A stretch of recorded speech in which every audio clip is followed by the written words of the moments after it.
بعد فاعوذ باللہ من الشیطان الرجیم بسم اللہ الرحمن الرحیم یوصیکم اللہ فی اولادکم للذکر مثل حظ الانثیین صدق اللہ مولانا العظیم وبلغنا رسولہ النبی الکریم الامین ان اللہ وملائکتہ یصلون علی النبی یا ایھا الذین آمنوا صلوا علیہ وسلموا تسلیما صلاۃ والسلام وعلى آلك وصحابك يا حبيب الله الصلاة والسلام عليك يا سيدي يا رسول الله وعلى آلك وصحابك يا رحمة للعالمين. اللہ تعالیٰ دی حمد و ثنا خوشی نبی پاک صلی اللہ تعالیٰ علیہ وسلم وبارک وسلم پاک بارگاہ کے اندر عاجزانہ دیگر خدمت پیش کرنے تو بعد میرے واجب احترام معزز و محترم قابل صد احترام عزت مآب سامعین و ناظرین برادران اسلام، میرے بھائی اور دوستوں بزرگ، آپ حضرات صاحب میں پچھلے 2 جمعہ دن موٹے موٹے اور ضروری وصیت کے حوالے کے نال کچھ مسائل عرض کیے جا رہے سن اور اج بھی سورۃ النساء اور دوسرا رکوع پچھلے رکوع کے بھی کچھ آیات وصیت وراثت کے حوالے کے نال، اور کیونکہ اس کے اندر بڑی گہرائی ہے وراثت کے جو قوانین ہیں، میں کیونکہ کبھی بات خشک ہو جاتی ہے، آدمی کی توجہ ہٹ جاتی ہے، بندے کو اونگا آن لگ پہ نیند آن لگ پہ تو اس کو پھر تھوڑا تار کرنے کے لیے جو حضور علیہ الصلوۃ والتسلیم سے صحابہ کرام کی محبت مرتے ہوئے ان دنیا سے جاتے ہوئے جو انہوں نے وصیتیں کی تھی، اس میں سے میں نے کچھ صحابہ کی پچھلے جمعے وصیتیں بھی بیان کی تھی. آج بھی پہلے یہ سورہ نساء چوتھے پارے کا آخری پاؤ جو ہے یہ سورہ نساء سے شروع ہوتا ہے اور اس کا دوسرا رکوع ہے. یہ میں سعادت حاصل کرتا ہوں قرآن مجید کی تلاوت اس رکوع کی اور ساتھ میں ترجمہ، سبحان، پھر اس کے بعد آگے جو ہے وہ بات کریں گے. ماشاءاللہ سبحان اللہ تعالیٰ فرما رہا ہے یوصیکم اللہ، اللہ تعالیٰ نے حکم فرمایا، وصیت فرمائی فی اولادکم، اولاد کے حوالے سے. سبحان اللہ ماشاءاللہ. جہاں بندہ دنیا تو جا رہا ہے میت تے، کیونکہ کسی کو پہلے اولاد کا ذکر آ گیا، ماں پیو کا ذکر کیوں نہیں ہے؟ عموماً جس عمر کے بڑے یہاں بزرگ بیٹھے ان کے والدین دنیا سے جا چکے، اور حضور علیہ الصلوۃ والتسلیم نے بھی ایک حدیث پاک کے اندر امام بخاری رحمۃ اللہ علیہ نے جو ہے نقل کی ہے، فرمایا کہ سرکار نے فرمایا فاطمہ میرے جگر کا ٹکڑا ہے. سبحان اللہ. اولاد بندے کے قریب زیادہ ہوتی ہے. سبحان اللہ تعالیٰ نے بھی اس حوالے سے مرنے والے کی اولاد کا پہلے ذکر فرمایا ہے کہ یوصیکم اللہ فی اولادکم، اللہ تعالیٰ تمہیں وصیت کرتا ہے وراثت کے حوالے سے کہ فی اولادکم للذکر مثل حظ الانثیین.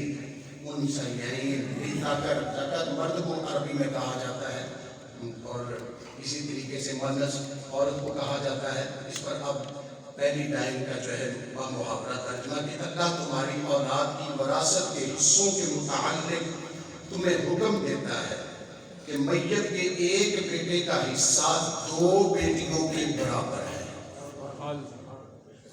میت کے بیٹے کا حصہ 2 بیٹیوں کے برابر ہے. ٹھیک ہے نا؟ اور اس پر آگے جو آپ کے ذہن میں جو سوال کیا کسی اور کے یہ لائن چاہتے ہیں سننے والا، یار یہ کڑی کا کیوں ایک حصہ، عورت کا کیوں ایک حصہ، بندے کو کیوں 2 حصے دیتے گئے؟ اسلام تو جو سب سے زیادہ امن اور محبت اور پیار کا درس دینے والا مذہب ہے، تو اس کے اندر بندے کو 2 حصے، عورت کو 1 حصہ. اس کی آگے وضاحت میں کروں گا اور اس پر احادیث ہیں. سب سے پہلے جہاں قرآن مجید آ گیا ہے، مومن مسلمان کے لیے اب یہاں سے چون چرا کے کرنے کی ضرورت ختم ہو جاتی ہے. جو اللہ نے فرما دیا ہے مومن آنکھیں بند کر کے اسے مان لیتا ہے. باقی ایک نفسیاتی طور پہ جو باتیں اس حوالے سے جو مفسرین نے بیان کیا اس کو میں بھی بیان کروں گا. تو یہ بیان کیا گیا ہے آگے فَإِن كُنَّ نِسَاءً فَوْقَ اثْنَتَيْنِ فَلَهُنَّ سُدُسُ مَا تَرَكَ. سو اگر صرف بیٹیاں 2 یا 2 سے زیادہ ہوں تو ان کا حصہ کل ترکے کے اندر 2/3 ہوگا. سارا حصہ کوئی ہم نہیں ملے گا اگر نمودہ کوئی اولاد میں بیٹا نہیں ہے تو. آگے فَإِنْ كَانَتْ وَاحِدَةً فَلَهَا النِّصْفُ، اگر صرف ایک بیٹی ہو تو اس کا حصہ کل ترکے کا نصف ہوگا. اگر مرنے والے کی صرف ایک بیٹی ہے تو اس کی جو جائیداد ہے اس میں سے آدھا حصہ ملے گا، سارا اس اور لڑکی کو بیٹی کو نہیں ملے گا. اس کی آگے وضاحت ہے. اور یہاں ایک بات یاد رکھیں، یہ بیان کیا گیا ہے کہ یہ جو وراثت کا علم ہے یہ کل علم کا آدھا علم ہے. کل جتنا بھی علم ہے اس کا آدھا علم ہے یہ وراثت کا. یہ وراثت کا بہت علم ہے، اس کے اندر بڑی باریکیاں عام اور بھی مفتی جلدی کے جناب بیان ہی نہیں کرتے ہیں. اس کے اندر بڑی جو ہے تاکہ تمہارا لیے میں قرآن مجید کی آیات کا ترجمہ عرض کر رہا ہوں. وَلِأَبَوَيْهِ لِكُلِّ وَاحِدٍ مِّنْهُمَا السُّدُسُ مِمَّا تَرَكَ إِن كَانَ لَهُ وَلَدٌ. اگر میت کی اولاد ہو تو اس کے ترکہ سے اس کے ماں باپ میں سے ہر ایک کا چھٹا حصہ، 6واں حصہ ہے. اگر میت کی اولاد نہ ہو تب، اگر میت کی اولاد نہ ہو تو پھر ماں باپ کا اس طریقے. فَإِن لَمْ يَكُن لَّهُ وَلَدٌ وَوَرِثَهُ أَبَوَاهُ فَلِأُمِّهِ السُّدُسُ. اور صرف ماں باپ ہی وارث ہو تو ماں کا تیسرا حصہ ہے، باقی سب باپ کا ہوگا. مرن والے کی اولاد کوئی نہیں، صرف ماں پیو ہی نہیں، تو پھر جو ہے بیوی کو تیسرا حصہ اور اس کی ماں کو، اور باقی جو سارا باپ کو جو ہے اس کا حصہ ملے گا. فَإِن كَانَ لَهُ إِخْوَةٌ فَلِأُمِّهِ السُّدُسُ. اور اگر میت کے بہن بھائی ہوں تو ماں کا چھٹا حصہ ہے، مگر ایک قدوں حصے بڑھن میں کل بڑی توجہ کر رہے. ویسے تو قرآن پاک کے حرف پر توجہ کرنی چاہیے، نیکیاں ملتی ہیں، اور جتنا مومن غور کرتا چلا جاتا ہے اس کے سامنے علم کے جو ہے وہ علم آشکار ہوتا چلا جاتا ہے، علم کے موتی اسے ملتے چلے جاتے ہیں. یہ کب حصے بنیں گے؟ من بعد وصیت یوصی بہا او دین، اس کی وصیت پوری کرنے اور اس کا قرض ادا کرنے کے بعد. یہ جو حصے کب بڑھیں گے؟ جنہاں انہیں قرضہ دینا ہے پہلے اس مرن والے کا قرضہ دیتا جائے گا. پچھلے جمعے میں نے اینڈ کے لیے حدیث بیان کی تھی، اس سے پچھلے جمعے بھی بیان کی تھی. تو ایک صحابی نے عرض کیا آگے ہوگا ذہن میں تاکہ نمبر آگے چلے کہ یا رسول اللہ نے نکے نکے بچے وہ بالکل ہو رہا ہے ہی کوئی، انہوں نے قرضہ بڑھا دینا. فرمایا کیا تم اس کو چاہتے ہو کہ جنت سے رکا رہے، جنت میں نہ جا سکے؟ یا رسول اللہ کی چھوٹی چھوٹی اولاد. فرمایا ہوتا پہلے قرضہ لاؤ تو اس کے بچوں کے لیے میرا اللہ بڑے اسباب پیدا فرمائے. اس کا جب تک قرضہ نہیں اترے گا وہ جنت میں نہیں جا سکے گا. مرنے والے کا پہلے قرضہ اتارا جائے گا، اس کی وصیت. اور یہ میں پچھلے جمعے اس سے پچھلے جمعے بھی عرض کر چکا ہوں کہ مرنے والے کو پورے جائیداد کی وصیت نہیں کر سکتا، یہ یاد رکھنا. یہ میں عرض کر چکا ہوں سارے مال کے 23 حصے میں جا کے وہ وصیت کر سکتا ہے، اور یہ وصیت اسے کرنی بھی چاہیے. حدیث کے اندر آتا ہے کہ جو اس کی گناہ یا اس کی کمی کوتاہی ہوتی ہے، جو آپ نے حصے کے اندر پورے مال کے 3/4 حصے کے اندر وصیت کرتا ہے، تو کیا ہوگا؟ جو اس کی کمی کوتاہی زندگی کے اندر کوئی قرضے کے معاملات، کوئی زکوٰۃ کے معاملات، اس کی وجہ سے اللہ تعالیٰ اس کے اوپر آسانیاں پیدا کرتا ہے. سبحان اللہ. پچھلے نے کی پتہ کہ دعا بھی مانگنی ہے کہ نہیں تو چاہیے بھی. اور پھر یہاں ایک اور حدیث پاک بھی آ گئی ہے، یہ میرے سامنے میں کتاب حدیث اور تفسیریں لے کر آیا ہوں. حضور علیہ الصلوۃ والتسلیم نے فرمایا کہ جب بندہ عیش و عشرت میں ہو، صحت مند ہو، چنگا ہٹا کٹا ہو، جوان ہو، اور اس وقت اس نے اگر 1 درہم صدقہ کیا ہے، اور جب اس کو موت کے جھٹکے لگ رہے ہیں، اگر اس وقت تم نے 100 درہم بھی صدقہ کیا ہے، تو اس وقت کے 100 درہم سے وہ جو جوانی صحت کے اندر اس نے 1 درہم خرچ کیا تو وہ زیادہ بہتر ہے.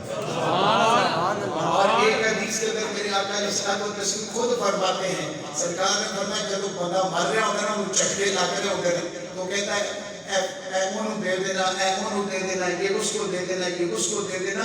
تو سرکار فرماتے ہیں اب یہ کہے یا نہ کہے وہ آپ ہی لے لیں گے کہ یہ میرا ہے، یہ میرا ہے، یہ میرا ہے. اور تیری ضرورت نہیں، واقعی منڈیاں پا لیں۔ سبحان اللہ۔ یہ میرے آقا علیہ السلام کی میرے پاس ساری حدیثیں میں ساتھ لے کے کوئی بعد میں پڑھ کے اپنا مزید سینہ ٹھنڈا کرنا چاہتا ہے، اپنی زندگی بہتر کرنا چاہتا ہے تو یہ خود حدیثیں پڑھ سکتا ہے، یہاں لائبریری میں بھی، اور یہ میں ساتھ لے کے آیا ہوں۔ بہرحال آگے بات چل رہی، آباؤکم و ابناؤکم لا تدرون ایہم اقرب لکم نفعا۔ اس جگہ پہ بڑا غور کرنے کی بات ہے۔ اللہ فرمانا ہے تمہارے باپ اور تمہارے بیٹے تم خود لا تدرون، تم نہیں جانتے ایہم اقرب لکم نفعا، تمہیں اس اولاد ماں باپ جو کتنے زیادہ تمہیں نفع پہنچانا ہے۔ کی مطلب بتا دے یار اے میرا منڈا بڑا چنگا ہے، میں اینو ہی سارا کچھ دے دینا ہے، اے بڑا نکما ہے، فلانی ہے فلانا ہے، اس کو میں نے کچھ نہیں دینا۔ رب فرمانا ہے اپنی مرضی نہ کر، جو میں حکم دے رہا ہوں اس پر چل، تجھے کیا پتا تیرے مرنے کے بعد یہ کتنا نیک ہو جائے، جس کو تو اچھا سمجھ رہا ہے وہ کل برا ہو جائے تیرے حوالے سے، اور جس کو تو برا سمجھ رہا ہے وہ تیری بخشش کا کل بہانہ بن جائے۔ یہ اللہ تعالیٰ فرمانا ہے آباؤکم و ابناؤکم لا تدرون، تمہارے باپ اور تمہارے بیٹے تم خود لا تدرون، تم نہیں جانتے ایہم اقرب لکم نفعا، تمہیں نفع پہنچانے کے زیادہ قریب کون ہے۔ یہ چوتھے پارے کا سورہ نساء کا دوسرا رکوع ہے، میں اس کا ترجمہ عرض کر رہا ہوں آپ کے سامنے۔ ایسی کئی دفعہ دیکھنے بڑے بڑے معاملات عجیب و غریب معاشرے کے اندر ہوتے ہیں، مگر رب فرما رہا ہے کہ تمہیں نہیں پتا کہ تمہاری اولاد میں سے تمہارے لیے نفع کا باعث کون بن جائے۔ آپ دیکھتے کہ کئی لوگ بڑے گنہگار بڑی دنیا کے اندر گم ہوتے ہیں، مگر کبھی ایسی ٹھوکر لگتی ہے بندہ حیران ہو جاتا ہے یار یہ بندہ یہ تہجد گزار بن گیا، یہ اتنا نیک بن گیا ہے۔ میرا رب، میں نے زندگی کے اندر دیکھا بڑے بڑے لوگوں کو کہتے ہیں کہ ایک دفعہ بندہ ضرور کم از کم سوچتا ہے یار میرا کوئی مالک بھی ہے، میرا خالق بھی ہے، اس ڈاٹے کی بارگاہ میں جانا بھی ہے۔ میرے بھائیوں، رب فرما رہا ہے فریضۃ من اللہ، یہ اللہ کی طرف سے مقرر کیے ہوئے حصے ہیں۔ ان اللہ کان علیما حکیما، بے شک اللہ خوب جاننے والا اور بہت حکمت والا ہے۔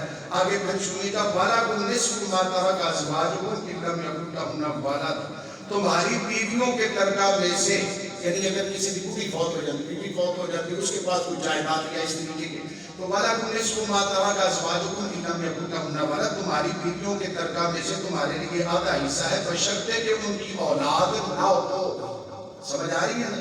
یہ ریکارڈنگ کی ہو رہی ہے، ٹائپ کی جا رہی ہے، کوئی بات سمجھ نہ آئے تو بعد میں یہ خود بھی آپ پڑھ سکتے ہیں، تفاصیل بھی میں صرف ترجمے آپ کے سامنے عرض کر رہا ہوں۔ فَإِن كَانَ لَهُنَّ وَلَدٌ فَلَكُمُ الرُّبُعُ مِمَّا تَرَكْنَ مِن بَعْدِ وَصِيَّةٍ يُوصِينَ بِهَا أَوْ دَيْنٍ، اور اگر ان کی اولاد ہو تو ان کے ترکہ میں سے تمہارا چوتھائی حصہ ہے ان کی وصیت پوری کرنے اور ان کا قرض ادا کرنے کے بعد، یعنی پہلے قرضہ دیا جائے گا جو اس بندے نے مرنے والے نے یا مرنے والی نے عورت نے جو قرضہ دینا ہے پہلے قرضہ دیا جائے گا، پھر اس کی وصیت پوری کی جائے گی، اس کے بعد جو ہے یہ سارا آگے تقسیم، پھر اس کے بعد آگے بیان کیا گیا ہے فَإِن كَانَ لَهُنَّ وَلَدٌ فَلَهُنَّ الثُّلُثُ مِمَّا تَرَكْتُم مِّن بَعْدِ وَصِيَّةٍ تُوصُونَ بِهَا أَوْ دَيْنٍ، اگر تمہاری اولاد ہو تو تمہارے ترکہ میں سے ان کا 8واں حصہ ہے تمہاری وصیت پوری کرنے اور تمہارا قرض ادا کرنے کے بعد۔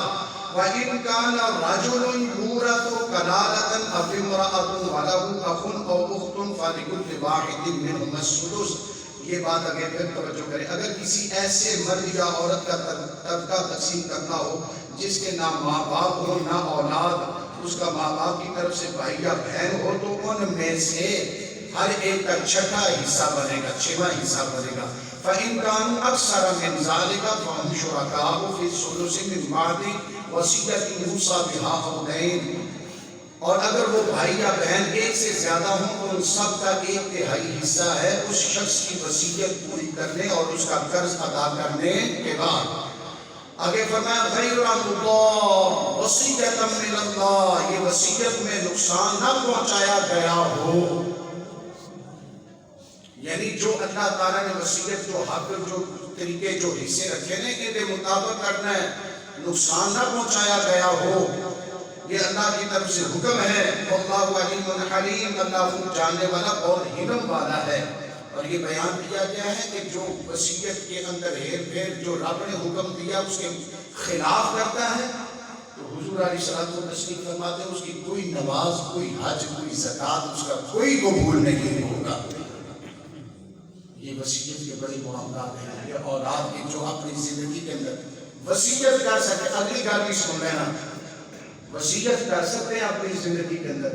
اور بڑے بڑے میں نے ادھر معاشرے کے اندر دائیں بائیں کراچی کے اندر، کیونکہ میں نے زندگی کا ابتدائی حصہ اور حفظ کرنے کا حصہ کچھ زندگی کا کراچی میں گزارا، جن لوگوں نے اپنی زندگی کے اندر اللہ رسول کے احکامات کو چھوڑ کر اپنی مرضی کی تھی کہ یار نہیں میں آپ ہی بڑوں کو دے دینا، کو دے دینا، یہ اس کو دے دیتا ہوں، یہ اس کو دے دیتا ہوں، تو پھر بابا کلا ہی تکے پہ کھنگتا رہتا ہے۔ اولاد پھر اپنے اپنے کماں سے اولاد کو وراثت تو مل گئی، آپ بابے کو چھوڑیں، بیوی یہ کہتی ہے، بہو بابے کی یہ کہتی ہے ابا اب میں اس کو سنبھالوں گا یا تمہیں سنبھالوں، تم اولڈ کیمپس میں چلو۔ پھر کہتے ہیں صدقہ یا رسول اللہ، صدقہ یا اللہ، یا اللہ تو نے جو فرما دیا وہی سچ ہے۔ جب تک اور ایسے ہی میں نے ایک دن کسی بزرگ نے یہاں مجھے سنایا، ایک بابا جیسے سے بوڑھا ہوتا ہے، اس نے ایک گٹھلی سی بنائی ہوئی اور ایک گٹھلی، پنجابی میں یہ گٹھلی اس نے بنائی ہوئی اردو میں، تو وہ اس کو بڑا سنبھال کے رکھتا تھا، ہر کوئی اس کی بڑی خدمت، پتر بھی تھی کہ بابے نے کوئی خاص چیز رکھی، ہر کوئی انہیں اگے پیچھے، بابا جب بھی سوئے اس کو اپنے پاس رکھ کے سوئے، تکیے کے ساتھ رکھ کے سوئے، کسی کو ہاتھ بھی نہ لگانے تھے۔ اولاد ڈڈو چل رہی ہوئی وہ بھی سمجھے کہ ابے نے کچھ، بابا کچھ اپنے کو زیور زبر رکھے ہے، بڑا کچھ کما، وہ سارے بابے کے آگے پیچھے ہوں، پوترے دوترے بھی آگے پیچھے، نانا دادا جی یہ چلتا رہا۔ اور یہ مولانا روم رحمۃ اللہ علیہ نے بھی لکھا ہے جس دن بابا فوت ہوا تو گٹھلی کو کھولا تو کچھ بھی نہ نکلا، وہ سارے کہنے لگے بابا صاحب اس واسطے کہ سارے یہ سمجھے کہ اس کے اندر کچھ ہے، خزانہ ہے، تو اسی اس واسطے بابے کی خدمت کرتے رہے ہیں۔ بزرگوں نے کہیں سے اور مولانا روم رحمۃ اللہ علیہ نے بھی لکھا۔ تو میرے بھائیوں آگے چلے، فرمائیے میں نے اس لیے بات بیچ میں ایک عقلمند کے لیے اشارہ کافی ہوتا ہے، اور دوسرا جو ہے یہ زندگی کے اندر یہ بزرگوں کے نچوڑ ہے، اور تیسرا یہ بات خشک ہو رہی تھی، موضوع خشک ہو رہا تھا، میں نے اس حوالے سے آگے اللہ تعالیٰ پھر خوشخبری سنا رہا ہے۔ تلک حدود اللہ، یہ اللہ کی حدیں ہیں، کون سی؟ یہ جو اللہ تعالیٰ نے حصے بیان کیے ہیں کہ یہ بیٹے کا اتنا ہوگا، بیٹی کا اتنا ہوگا، بیوی کا اتنا ہوگا، باپ کا اتنا ہوگا، ماں کا اتنا ہوگا، یہ سارے بیان کرنے کے بعد اللہ فرماتا ہے تلک حدود اللہ، یہ اللہ کی حدیں ہیں۔ وَمَن يُطِعِ اللَّهَ وَرَسُولَهُ يُدْخِلْهُ جَنَّاتٍ تَجْرِی مِن تَحْتِہَا الْأَنْہَارُ خَالِدِینَ فِیہَا، اور جو شخص اللہ اس کے رسول کی اطاعت کرے گا، اللہ اس کو ان جنتوں میں داخل کر دے گا جن کے نیچے سے دریا بہتے ہیں، وہ ہمیشہ اس میں رہے گا۔ جو اللہ کی حدوں کو مکمل کرے گا، توڑے گا نہیں، وصیت کے مطابق جو اللہ رسول نے فرما دیا اس کے مطابق چلے گا۔ آگے فرمایا وَذَلِكَ الْفَوْزُ الْعَظِيمُ، اور یہ بہت بڑی کامیابی ہے۔ اور اگلی آیت سنیں ذرا توجہ سے، وَمَن يَعْصِ اللَّهَ وَرَسُولَهُ وَيَتَعَدَّ حُدُودَهُ يُدْخِلْهُ نَارًا خَالِدًا فِيهَا، جو اللہ اس کے رسول کی نافرمانی کرے گا، یعنی کہ جو اللہ اس کے محبوب نے یہ حصے بیان کر دیے ہیں، اس کی نافرمانی جو کرے گا تو وہ کیا ہے؟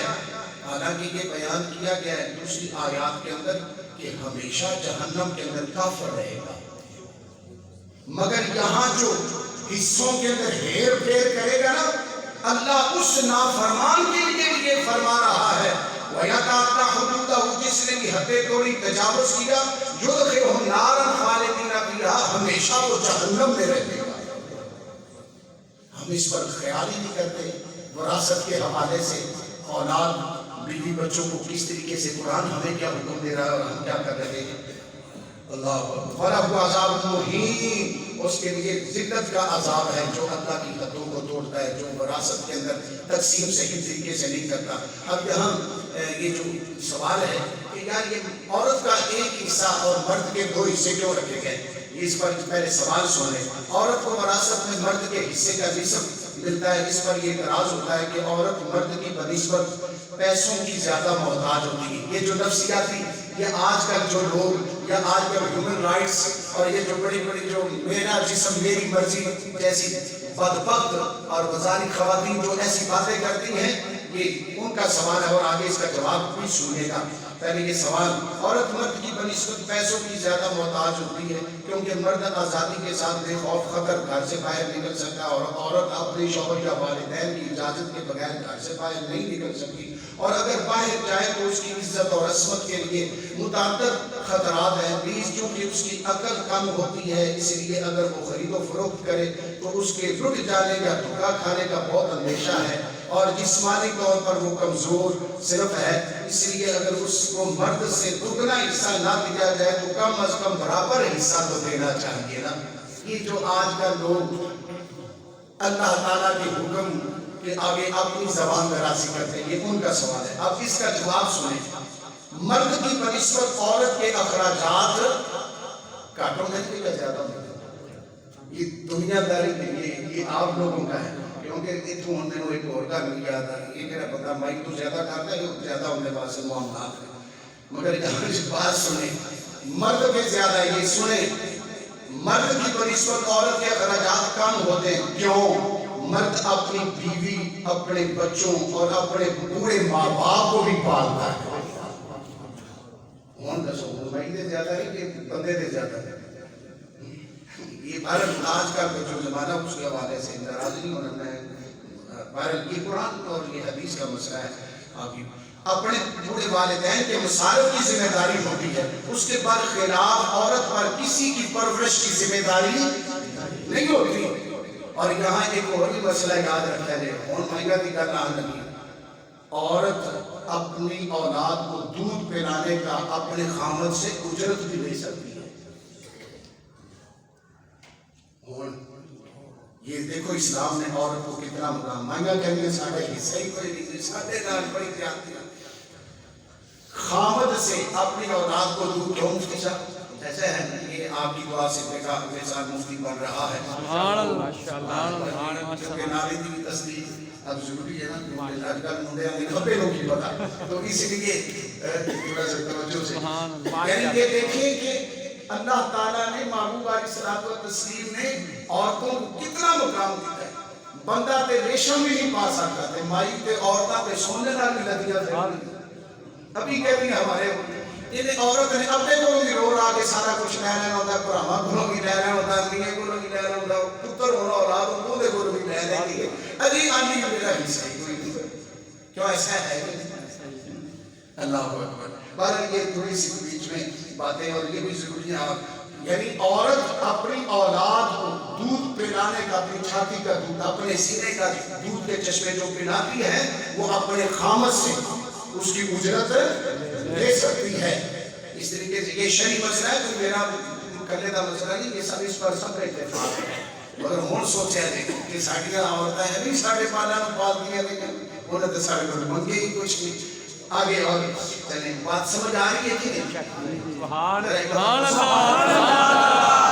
میں نے ایک سرکے کی یہ ضروری باتیں ہیں آپ کے علم میں ہونا چاہیے، کیونکہ میں اپنی قبر کی پہلے کی تیاری کرتا ہوں تو اب بھی کر رہا ہوں۔ جیسے قبر اشر میں چلنے کو نہ پوچھا جائے کہ یہ مسئلہ تو نے بتلایا کیونکہ ہم نے محبوب کا ممبر دیا تھا، میں اپنا فرض ادا کر رہا ہوں۔ تو اس حوالے سے آگے کر چلیں، عورت کی بنسبت مرد کے اخراجات زیادہ ہیں تو مرد کا حصہ بھی عورت سے دگنا ہے، اور دوسرے لحاظ سے سماجی کاموں کے لحاظ سے مرد کی ذمہ داریاں زیادہ ہوتی ہیں۔ مثلا وہ امام اور قاضی بننے کی صلاحیت رکھتا ہے، ملک اور وطن کے نظم و نسق چلانے کی ذمہ داری رکھتا ہے، اور ملک اور وطن کے دفاع کے لیے جہاد کی ذمہ داری بھی مرد پر ہے۔ حدود اور قصاص میں وہی گواہ ہو سکتا ہے، اور کاروباری معاملات میں بھی مرد کی گواہی عورت سے دگنی ہے۔ آگے پھر اس طریقے سے جو ہے دلائل ہے، اور سب سے بڑی مومن کے لیے جب میرے رب نے فرما دیا ہے کہ مرد کے برابر عورت کے جو ہے عورت دو ہوں تو مرد ایک کا جو حصہ ہے، تو اس پر جو ہے اب کسی اور کی چون یا زبان درازی کی کوئی حیثیت نہیں۔ اللہ فرماتا جو ہماری حدوں کو توڑے گا ہم ہمیشہ ہمیں جہنم میں رکھیں گے، ہم اسے ہمیشہ جہنم میں رکھیں گے۔ اب تھوڑی سی آخر میں ایک نئی آقا علیہ الصلوۃ والتسلیم مدینہ شریف مکے سے ہجرت کر کے آئے۔ جب مکے سے ہجرت کر کے تو بڑے بڑے صحابہ، عمر رسیدہ جوان، سارے خواتین، اور طلع البدر علینا، آج چودھری کا چاند ہمارے اوپر طلوع ہوا، چودھری کا چاند آ گیا۔ سرکار ہم تب یہاں تاریخ سے ملتا ہے آج صرف جو سرکار کو بشر سمجھتے ہیں، اب صحابہ سے بڑھ کر کون ہے؟ مگر انہوں نے طالع البشر علینا نہیں کہا، طالع البدر علینا کہا، طالع البدر علینا کہا ہے۔ مدینے کے لوگوں نے جب میرے آقا علیہ الصلوۃ والتسلیم ہجرت کر کے مدینے شریف پہنچے، اچھا چھوٹا سا بچہ، تھوڑی سی عمر ہے، ابھی جوان نہیں ہوا، چھوٹی سی عمر ہے، وہ بچہ سرکار کو ٹکٹکی لگا کے دیکھ رہا ہے۔ صحابہ کے اندر ذرا تصورات کے اندر بیٹھے، میں جہاں حضرت سلطان کو اور بہت ساری جو ہے عارفوں کے کلام ہوئے، 3-4 منٹ ہے، اس کے اندر جو ہے آپ ذرا توجہ کیجئے گا اور اپنے مقدر پہ ناز کیجئے گا۔ اللہ اکبر، اللہ اکبر۔ یہ صحابی جو چھوٹے سے بھی بچے ہیں، جوان بھی نہیں ہوئے، بالکل 9-10 سال کی عمر ہے، تو یہ ٹکٹکی لگا کے میرے آقا علیہ الصلوۃ والتسلیم کو دیکھے جا رہے ہیں۔ سرکار علیہ الصلوۃ والتسلیم کی نگاہ مبارک ہوگی، فرمایا بچے کی دیکھ رہے ہیں؟ کیوں دیکھ رہا ہے؟ یا رسول اللہ مجھے آپ سے محبت ہو گئی ہے، مجھے آپ سے پیار ہو گیا ہے، مجھے آپ سے عشق ہو گیا ہے۔ سرکار فرمایا اچھا، ان کا نام ہے حضرت طلحہ، حضرت طلحہ، چھوٹے سے بڑے صحابہ اور نوجوان اور بزرگ آج خوشیاں منا رہے ہیں کہ طالع البدر علینا، ہمارے اوپر چودھری کا چاند طلوع ہو گیا، خوشیاں کر رہے ہیں، ٹکٹکی لگا کے دیکھے جا رہے ہیں۔ سرکار نے فرمایا اچھا مجھ سے بڑی محبت ہوگی؟ یا رسول اللہ بڑی محبت ہوگی؟ سرکار نے فرمایا میرے سے بڑی محبت ہوگی؟ ہاں آقا بڑی محبت ہوگی۔ فرمایا جا اپنے باپ کو قتل کر، باپ کو قتل کر کے حضرت طلحہ کو سرکار نے فرمایا انہاں قسم چکی فوری، حالانکہ چھوٹے سے بچے ہیں، دوڑ ڈالی تھی، میں ابھی اپنے باپ کو قتل کر کے آتا ہوں۔ سرکار نے فرمایا واپس آ، میں صلہ رحمی ختم کرنے کے لیے نہیں آیا۔ یا رسول اللہ تجھے فرما دیتا ہے، مجھے قسم ہے اب اپنے باپ کو زندہ چھوڑ دوں، میں تو ابھی اس کا فرض ادا کر دیا۔ سرکار نے فرمایا عربی بڑی وسیع زبان ہے، اس کے بڑے معنی بنتے ہیں، اس کا یہ بھی معنی کہ اپنے باپ کی گردن اڑا گیا، اپنے باپ کا سر لے گیا۔ یا رسول اللہ مجھے قسم ہے میں ابھی اپنے باپ کا سر تن سے جدا کر کے لے گیا۔ جب انہوں نے چند قدم اٹھائے تو سرکار نے بلایا، فرمایا میں کسی صلہ رحمی کے لیے آیا ہوں، صلہ رحمی ختم کرنے کے لیے نہیں آیا۔ مگر صحابی بچے کا ایمان دیکھیں، اور کسی نے کہا عشق احمد دولت ایمان ہے، یاد ان کی بندگی کی جان ہے، اور دین حق عشق نبی کا نام ہے، اتباع مصطفیٰ عین اسلام ہے، میرے آقا کی تابعداری ہی عین اسلام ہے۔ سرکار نے فرمایا نہیں ایسا کام نہیں، میں یہ کام کرنے کے لیے آیا ہوں، نہ میں تو ملانے کے لیے آیا ہوں۔ وقت گزرتا گیا، وہ حضرت طلحہ چھوٹا سا بچہ بیمار ہو گیا، اتنے بیمار ہو گئے کہ رشی کے دورے پڑنے شروع ہو گئے۔ تو باپ ابھی مسلمان نہیں ہوا، باپ نے پوچھا بیٹے تیری کوئی خواہش ہو؟ مجھے لگتا ہے تیرا آخری وقت آ گیا۔ اللہ اکبر۔ عرض کرنے لگا ابا جی اگر میرے سے محبت ہے آپ کو تو میری ایک ہی خواہش ہے کہ میرے آقا کو اطلاع دی جائے کہ میرے آقا میرا آگے پتہ کر لے۔ میرے آقا علیہ الصلوۃ والتسلیم تشریف لائے اور حضرت طلحہ بے ہوش پڑے۔ میرے آقا علیہ الصلوۃ والتسلیم تشریف لائے، یہاں بڑی دردناک باتیں ہیں اس صحابی حضرت طلحہ اس بچے کا عشق، مگر ٹائم اجازت نہیں دیتا، انشاءاللہ پھر کسی موقع پر۔ اللہ اکبر۔ نشی کے دورے پہ ہوش پڑے ہوئے سرکار آئے، یا کتنا مقدر ہے کہ میرے آقا اس کے گھر میں آئے جس نے میری سرکار سے پیار کیا۔ آئے میرے آقا علیہ الصلوۃ والتسلیم واپس تشریف لے جانے لگے تو اس کے باپ کو کہا اس کا آخری وقت آ گیا، اس نے فوت ہو جانا ہے، تو اس کے جنازے کی مجھے ضرور اطلاع کرنا۔